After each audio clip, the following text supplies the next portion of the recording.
Hello guys. യു.എസും ഇറാനും തമ്മിലുള്ള യുദ്ധം ടെക്നിക്കലി അവസാനിച്ചോ?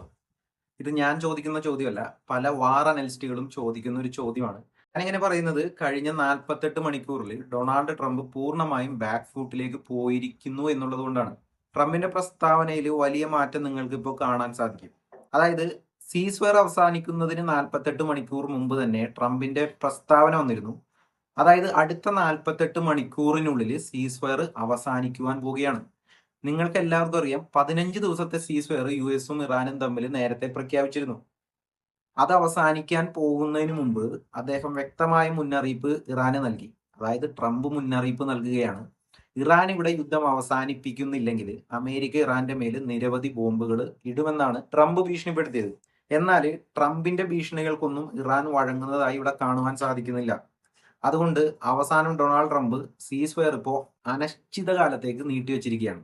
അതായത് അമേരിക്ക ഇപ്പോൾ ഈ യുദ്ധത്തിൽ ബാക്ക് ഫൂട്ടിലേക്ക് പോയിരിക്കുന്നു എന്ന് പറയേണ്ടി വരും. കാരണം ട്രംപ് പറയുന്നത് ശ്രദ്ധിച്ചാൽ നിങ്ങൾക്ക് മനസ്സിലാവും. അതായത് അദ്ദേഹം പറയുന്നത് ചർച്ചകളിലൂടെ കാര്യങ്ങൾ തീരുമാനിക്കപ്പെടുന്നത് വരെ ഈ സീസ് ഫയർ തുടരുമെന്നാണ്.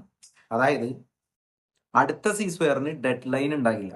ഇങ്ങനെ സീസ് ഫയർ പ്രഖ്യാപിക്കേണ്ടി വന്നതിനാല് അമേരിക്കയുടെയും ട്രംപിന്റെയും മുഖം ഇപ്പൊ നഷ്ടപ്പെട്ടിട്ടുണ്ട് ആഗോളതലത്തിൽ നോക്കിയാൽ.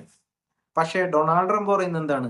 പാകിസ്ഥാൻ എന്ന രാജ്യം ആവശ്യപ്പെട്ടതിനാലാണ് വീണ്ടും സീസ് ഫയർ താൻ എക്സ്റ്റെൻഡ് ചെയ്തിരിക്കുന്നതെന്നാണ് ട്രംപ് അവകാശപ്പെടുന്നത്. പക്ഷേ ഇറാൻ സീസ് ഫയർ നീട്ടണമെന്ന് ആവശ്യപ്പെട്ടിട്ടില്ല എന്ന കാര്യം ഇവിടെ വളരെ ശ്രദ്ധേയമാണ്. അതിനാൽ ആരുടെയെങ്കിലും പുറത്തു ചാരിയിട്ട് ട്രംപിന് അദ്ദേഹത്തിന്റെ മുഖം ഒന്ന് രക്ഷിക്കേണ്ടതുണ്ട്. അതുകൊണ്ട് ട്രംപിന്റെ മുഖം രക്ഷിക്കാനായിട്ട് ഇവിടെ ആരെയാണ് യൂസ് ചെയ്യുന്നത്? ഇവിടെ ട്രംപ് യൂസ് ചെയ്യുന്നത് പാകിസ്ഥാൻ എന്ന് പറഞ്ഞ രാജ്യത്തെയാണ്. ഇത് മനസ്സിലാക്കാനായിട്ട് കഴിഞ്ഞ 48 മണിക്കൂറിൽ എന്താണ് നടന്നതെന്ന് പരിശോധിച്ചാൽ നിങ്ങൾക്ക് വ്യക്തമായിട്ട് മനസ്സിലാവും. അതായത് ട്രംപ് പ്രഖ്യാപിച്ചു ഇറാൻ 48 മണിക്കൂറിനുള്ളിൽ സമാധാന നിബന്ധനകൾ അംഗീകരിക്കണം, ഇല്ലെങ്കിൽ ശക്തമായ ബോംബാക്രമണം ഇറാന്റെ മേൽ അമേരിക്കയുടെ ഭാഗത്തുനിന്ന് ഉണ്ടാവും. ഇറാനെ നെഗോസിയേഷൻ ടേബിളിലേക്ക് കൊണ്ടുവരാനായി JD വാൻസ് പോലെയുള്ളവർ പാകിസ്ഥാനിലേക്ക് പോയി കാര്യങ്ങൾ നിയന്ത്രിക്കാനും ശ്രമിച്ചു. ഇതിന്റെ ഇടയിൽ ഇതൊരു സ്പെസിഫിക് ഡിപ്ലോമസി ആയിരുന്നു. ഒരു വശത്ത് സൈനിക ഭീഷണി, മറുവശത്ത് സമയപരിധി നീട്ടിക്കൊടുക്കുക. ഇതിലൂടെ ഇറാനെ കൂടുതൽ സമ്മർദ്ദത്തിലേക്കാക്കാൻ അമേരിക്ക ശ്രമിച്ചു. പക്ഷേ ആദ്യം ട്രംപ് പറഞ്ഞു ഇറാനെ പൂർണ്ണമായും തകർക്കും. പിന്നീട് 48 മണിക്കൂർ ഡെഡ് ലൈൻ നൽകി. പിന്നെന്താ ചെയ്തത്? സീസ് ഫയർ അവസാനിക്കാൻ പോകുമ്പോൾ ഇപ്പൊ വീണ്ടും അനിശ്ചിതകാലത്തേക്ക് സീസ് ഫയർ നീട്ടി. എന്നാൽ ഇപ്പോഴും അദ്ദേഹം പറയുന്നു സൈനിക ഓപ്പറേഷനുകൾ നടക്കുമെന്ന് തന്നെയാണ്. അതായത് ട്രംപിന്റെ പ്രവൃത്തി നോക്കിയാൽ പ്രവൃത്തിയും വാക്കും തമ്മിൽ യോജിച്ചു പോകാത്ത ഒരു സിറ്റുവേഷൻ ഇപ്പോൾ നിലവിൽ നിൽക്കുന്നുണ്ട്. അതായത് ട്രംപിന്റെ പ്രസ്താവനകളിൽ വലിയ വിരോധാഭാസം നമുക്ക് കാണുവാൻ സാധിക്കുന്നു. ഇതിൽ പാകിസ്ഥാന്റെ പങ്ക് വളരെ പ്രധാനമാണ്. ട്രംപ് പറയുന്നത് പാകിസ്ഥാന്റെ അഭ്യർത്ഥനയെ തുടർന്നാണ് സീസ് ഫയർ അദ്ദേഹം നീട്ടിയിരിക്കുന്നതെന്നാണ്. പാകിസ്ഥാൻ ഇതിലൂടെ അവരുടെ ഇമേജും ചെറുതായി മെച്ചപ്പെടുത്താനായിട്ട് ശ്രമിക്കുന്നുണ്ട്.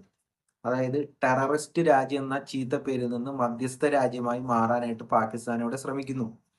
സാമ്പത്തികമായി ഇത് പാകിസ്ഥാനെ സഹായിക്കാനുള്ള സാധ്യതകളുണ്ട്. അതായത് അമേരിക്ക കൂടെയുള്ളത് കൊണ്ട് പാകിസ്ഥാനെ ഒരുപക്ഷെ IMF പോലുള്ള സ്ഥാപനങ്ങളിൽ നിന്ന് സഹായം ലഭിക്കാൻ സാധ്യതയുണ്ട്. പക്ഷെ ഇവിടെ ഒരു പ്രശ്നം, ഇറാൻ ഈ സീസ് ഫയർ അംഗീകരിച്ചിട്ടില്ല. അവര് പറയുന്നത് എന്താണ്? അവര് പറയുന്നത് ഒരു ട്രാപ്പാണ്. ഒരു വശത്ത് സീസ് ഫയർ എന്ന് പറയുകയും മറുവശത്ത് അമേരിക്ക അവരെ സൈനിക സജ്ജീകരണങ്ങൾ തുടരുകയും ചെയ്യുന്നു. ഇത് ഫ്യൂച്ചറിലേക്ക് വലിയ ആക്രമണത്തിന് തയ്യാറെടുക്കുന്നതാകാമെന്ന് ഇറാൻ കരുതുന്നുണ്ട്.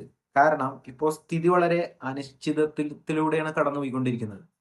യഥാർത്ഥത്തിൽ സീസ് ഫയർ ഉണ്ടെന്ന് പറയാൻ കഴിയില്ല. കാരണം ഇരു ഭാഗത്തു നിന്നും ടെക്നിക്കലി സീസ് ഫയർ സമ്മതിച്ചിട്ടില്ല. അതുപോലെ തന്നെ ഹോർമസ് കടലെടുക്ക് തുറന്നിട്ടുണ്ടോ എന്ന് ചോദിച്ചാൽ സാങ്കേതികമായിട്ട് തുറന്നിട്ടുണ്ട് എന്ന് പറയാൻ സാധിക്കില്ല. പക്ഷേ യഥാർത്ഥത്തിൽ വലിയ സൈനിക സാന്നിധ്യം ഉള്ളതിനാൽ കപ്പലുകൾക്ക് സുരക്ഷിതമായിട്ട് ഹോർമൂസിലൂടെ ചരക്ക് നീക്കം നടത്തുവാൻ സാധിക്കുന്നില്ല എന്നുള്ളൊരു കാര്യം വസ്തുത തന്നെയാണ്.